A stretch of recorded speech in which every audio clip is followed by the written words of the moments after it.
আবারও স্পেনের বিপক্ষে মাঠে নামছে আর্জেন্টিনা। এবার আরও একটি ট্রফির লড়াই মাঠে নামছে মেসি ইয়ামালরা। বিশ্বকাপের নানা আলোচনা আর ষড়যন্ত্রের গন্ধ ছাপিয়ে এবার স্পেন ও আর্জেন্টিনার আরও এক ম্যাচ নিয়ে থাকছে প্রতিবেদন।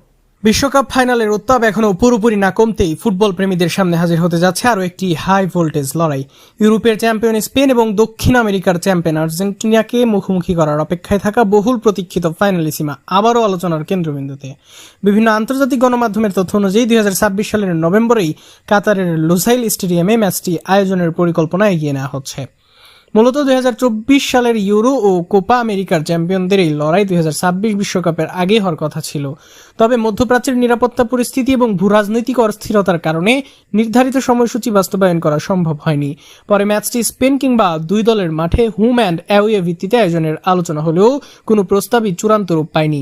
এবার ইএসপিএন আর্জেন্টিনার সাংবাদিক মার্টিন আলভারোর প্রতিবেদনে নতুন করে আশার আলো দেখা গিয়েছে। তার দাবি, কাতার সরকার লুসাইল স্টেডিয়ামে ম্যাচটি আয়োজনের সত্ত্ব গ্রহণ করেছে এবং আগামী নভেম্বরে এই ম্যাচ আয়োজনের লক্ষ্য করছে এবং কাজ চলছে। যদিও উয়েফা ও কনমেবল এখনো আনুষ্ঠানিকভাবে দিনক্ষণ ঘোষণা করেনি, তবুও সম্ভাব্য এই আয়োজন ঘিরে ফুটবল বিশ্বে ইতিমধ্যেই ব্যাপক আগ্রহ তৈরি হয়েছে। এই ম্যাচের উত্তেজনা আরও বেড়ে গিয়েছে সদ্য শেষ হওয়া বিশ্বকাপ ফাইনালের কারণে। নিউ জার্সির মেটলাইফ স্টেডিয়ামে অনুষ্ঠিত সেই ফাইনালে অতিরিক্ত সময়ে ফেরান তেরেসের একমাত্র গোলে আর্জেন্টিনাকে 1-0 ব্যবধানে হারিয়ে বিশ্ব চ্যাম্পিয়ন হয় স্পেন। শিরোপার এত কাছাকাছি গিয়েও ব্যর্থ হওয়া লিওনেল মেসিদের জন্য ফাইনালিসিমা হতে পারে আত্মপ্রমাণের এক বড় মঞ্চ। বিশ্বকাপ ফাইনালের এই পরাজয়ের ক্ষত ভুলে এবার কি স্পেনের বিপক্ষে জয়ের মাধ্যমে প্রতিশোধ নিতে পারবে আর্জেন্টিনা, নাকি স্পেন আবারও নিজেদের শ্রেষ্ঠত্বের প্রমাণ দেবে? আনুষ্ঠানিক ঘোষণা এখনো বাকি থাকলেও সম্ভাব্য এই মহারণ ঘিরে উত্তেজনা ইতিমধ্যেই তুঙ্গে।